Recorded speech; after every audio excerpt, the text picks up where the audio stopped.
everybody, I'm Fairy Clodagh and welcome to the Irish Fairy Door Company's Story Time.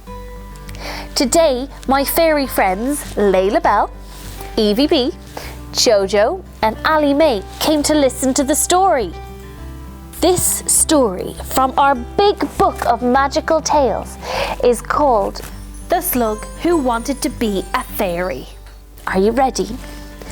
Here we go. Not so long ago, something unusual happened in Fairy Valley. Somebody was sad. It wasn't Nordman, who was happily humming to himself as he welcomed more magical creatures into the world at the family tree. It wasn't Miffy, the fairy who turned orange from eating cheese puffs. She liked being orange. And it certainly wasn't Beatrix, the headmistress of Fairy School, who was excited about the upcoming school musical, My Fairy Lady. No, it was a slug named Sydney who was feeling sad. The reason was that, more than anything else in the world, Sydney wanted to be a fairy. Just before he went to sleep every night in his favourite spot by the heart-shaped lake, he made a wish on the brightest star in the sky that he would wake up with a beautiful pair of fairy wings. Most nights, he dreamt of soaring through the sky, doing loop-de-loops and having fun with the other fairies. But every morning when he woke, he realised with a heavy heart that it wasn't real. One sunny day, as he sat by the heart-shaped lake, looking up at the fairies flying in the sky, Sydney felt so sad that a tear began to form in his eye.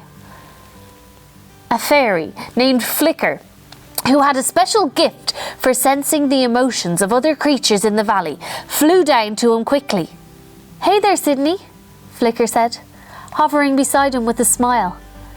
"I sense some strong sadness down here. That wasn't coming from you now, was it?"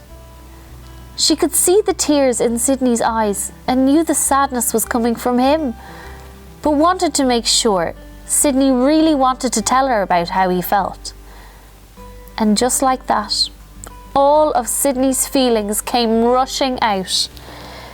Flicker listened to everything Sydney said, and though she understood what he was saying, she thought it was a shame that Sydney couldn't see how special he was. Suddenly, Flicker had a thought and told Sydney she'd meet him by Happenchance Hill the next morning. Sydney was excited as he watched Flicker fly away.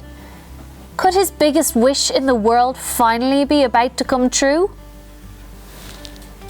Sydney had the same dream as always that night, but this time when he woke up and realised he didn't have his wings, he wasn't so glum. He was just so excited about what Flicker might have found out. He raced to Happenchance Hill, but of course it took quite a while as it was a slug's pace.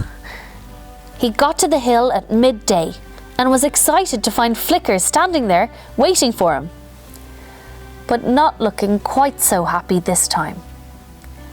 "Hey there, Sydney," Flicker said with a half smile.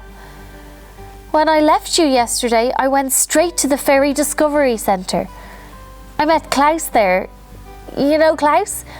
He's in charge there, and anyway, I hope you don't mind, but I told him how you were feeling, and he wanted to help so much. He really did.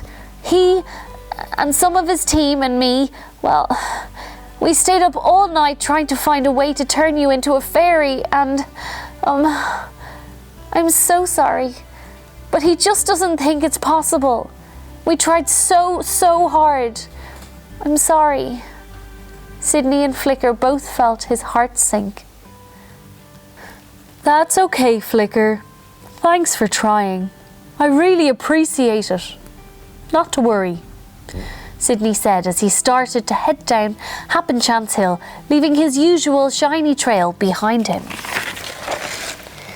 Flicker was so sad that she didn't feel like flying, but she wanted to give him a hug, so she started to walk behind him. Right at that moment, a strange thing happened. As soon as she stepped on Sydney's trail, her feet went out from under her and she slipped onto her bottom, sliding down the hill before bumping into her slug friend. She burst into a fit of giddy giggles, and when she explained to Sydney that she had slipped on his trail, he started to laugh too. How peculiar that his trail would be so slippy for fairy feet. Sydney, no other slug I know has a trail like this, Flicker said. How cool! Before long, the other fairies heard about Sydney's slippery trail and wanted to try it for themselves. Sydney would sit at the bottom of Happenchance Hill, and each fairy took turns sliding down the trail, giggling as they went, and finishing by giving Sydney a big hug. Sydney was filled with such happiness about finally being able to play with all of the fairies in the valley, even if it was on the ground. He laughed as each fairy slid down the hill, and when Flicker had her fifth go and hugged Sydney, she whispered, "You are so special, just the way you are."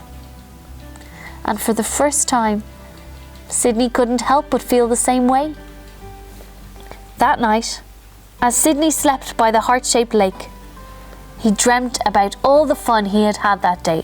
He heard the chortles of the fairies in his dream, and he was surprised to hear them in real life too as he awoke.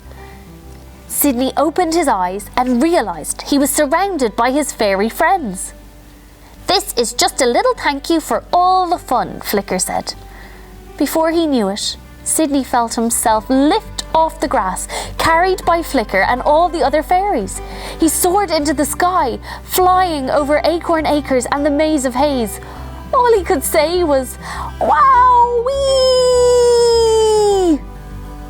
As the fairies flew Sydney over the Fairy Discovery Centre, he saw Klaus and his team cheering him on, and he was amazed to see Queen Kate waving at him from the roof of the International Fairy Council headquarters. He glided past Nordmann's family tree, where he saw some magical creatures arriving in the valley for the first time, before he was swooshed into a loop-de-loop bigger than any he had ever dreamt about. A tear formed at Sydney's eye again, but this time, Flicker knew it was a happy one. The end. Well, I hope you enjoyed that story, and we'll have another one for you really soon.